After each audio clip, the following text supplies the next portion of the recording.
One of the themes that has emerged today is that we often find it easy to apply compassion or to be more compassionate in our home life or our personal life, but not so much at work. Are you able to give us some essential advice on and share some of your research on how to be successful in bringing about our vision at work, whatever that might be, but also to still be compassionate at the same time?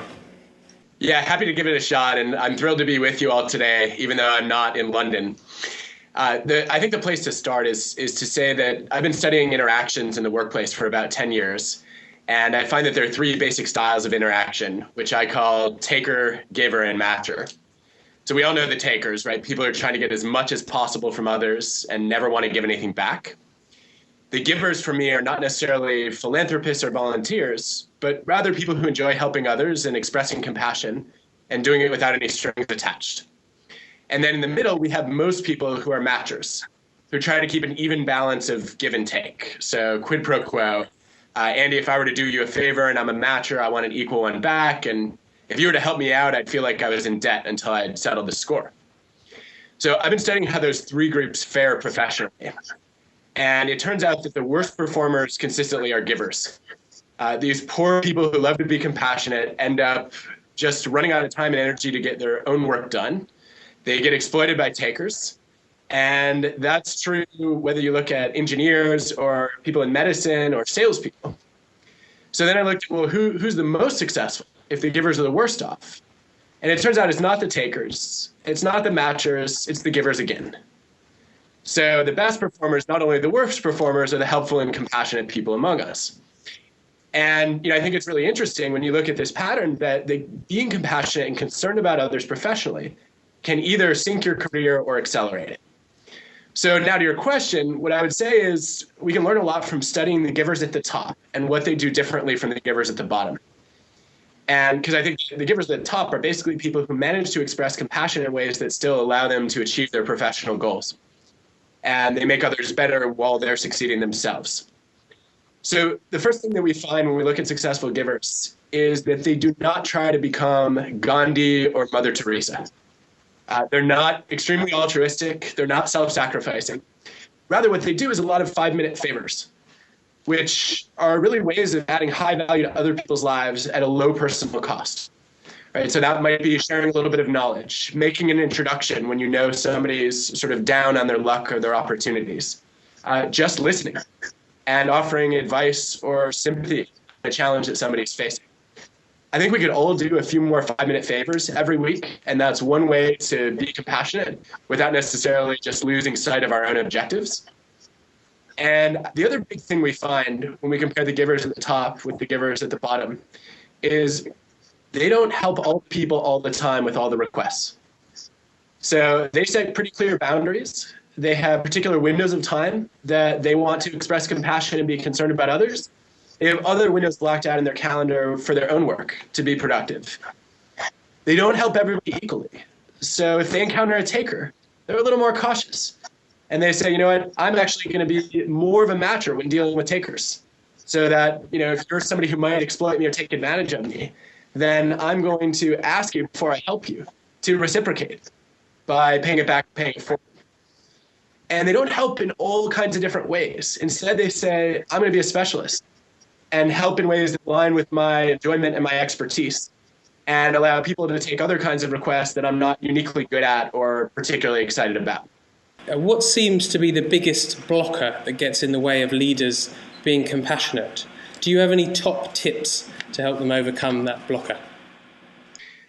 I would say when you look at the evidence, the biggest barrier for leaders is a fear of being perceived as weak. Right. So I think one of the reasons we hold back on compassion and giving is we think that other people are going to assume that we're soft-hearted or we're do-gooders, and that might come at the expense of our competence. And I think the easiest way to really remove that barrier is to identify other givers in your organization and build a community of people who share your values and are actually willing to see concern for others and compassion as a sign of strength as opposed to a source of weakness. And as you surround yourself with more of those people, it becomes a lot more legitimate and acceptable to say, look, I actually care about others, as opposed to saying, well, if I care too much, then other people will exploit me. Okay, the next one. What is the best way to transform an organisation? Is it top down, really looking at the leader, or is a bottom up approach better, where you look more to the middle management to bring the change? I think we definitely need a combination of the two. We certainly know that many organizations have become flatter over the years, and there's more opportunities for bottom up influence. But if the goal is to create an organization that's more compassionate, I think there are three consistent steps that we could take both at the leadership level top down and also at the employee level bottom up. The first one is to borrow a line from Jim Collins, who said, "Get the right people on the bus." And that always led me to think we ought to hire givers and really bring compassionate people into our organizations. And we overlook, though, that Jim said something else more important, which is you got to keep the wrong people off the bus. And it turns out that if you look at that idea seriously, the negative impact of takers on a culture is greater than the positive impact of givers. One bad apple can spoil a barrel. One good egg doesn't necessarily make a dozen. So what you do is you weed out the most selfish, horrible people from your organization.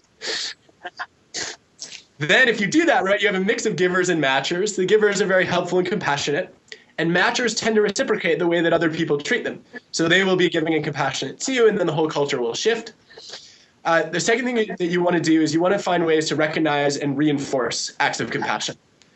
To say, look, we're not just going to value people's individual performance results, but we're going to have mechanisms that allow people to feel like, look, the time that I took to help somebody else is something that really matters in this organization.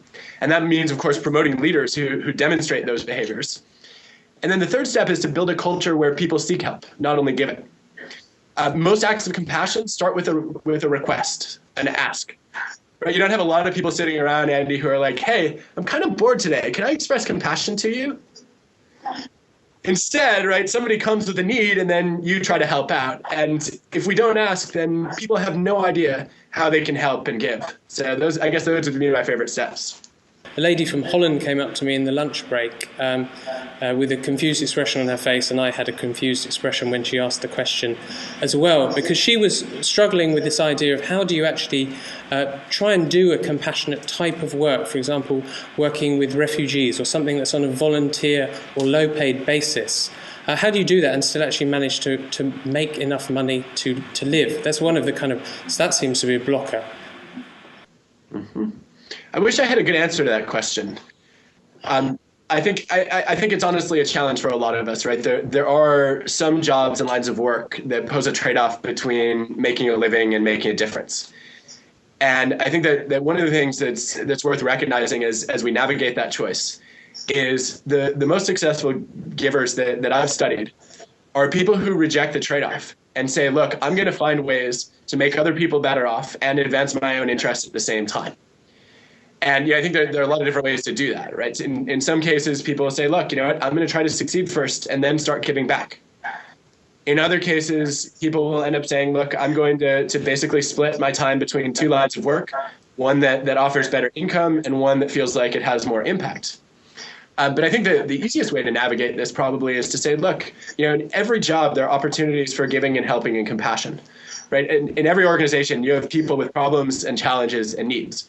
And so I don't think we all need to go to the stereotypical helping professions in order to feel like we're making a difference. I think what we can do is go to organizations that have a wide range of products and services and offerings and figure out, okay, what are the needs of people inside and outside those organizations that our expertise can best serve?